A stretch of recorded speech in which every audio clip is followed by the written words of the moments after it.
I had an epiphany. I went off-roading by myself because I was deep into a suicidal thought.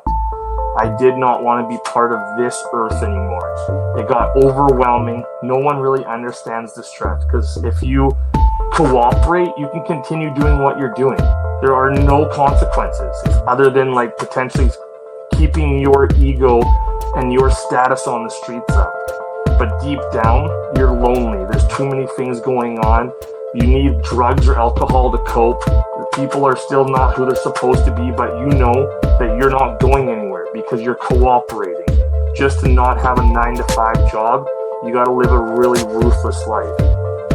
I didn't like it, so I started getting really suicidal thoughts. I didn't want to be here anymore. I didn't want to keep doing something that I didn't want to do just so I could have someone have me go to jail, someone determine my path for myself. So I went up a mountain and I had to get like a nice peace of mind because the Cessna planes were going crazy. I had like 30 police officers following me all day, every day. It was like they really wanted to crack down on me. It's like the amount of evidence that they had on the people that I was around, as well as me being affiliated. They didn't want to lose that many hours of police work, that much money spent. So I knew they were following, so I decided to always do like some surveillance of my own.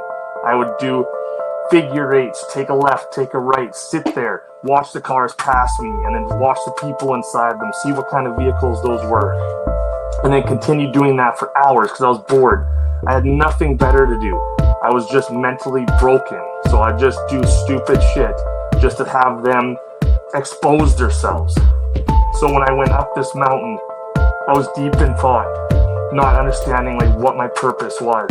And then out of the blue, a heart-shaped leaf out of nowhere dropped from the sky in front of me in front of a big bay of water and just landed perfectly in front. And right there, it was just like overwhelming weight just dropped and it just took over my body and I got really shook and I broke down. And then as soon as I just sat there for a little bit, I knew what I had to do. And that's when I decided, cut all ties, let people understand it's not something that should be allowed to be thought as cool.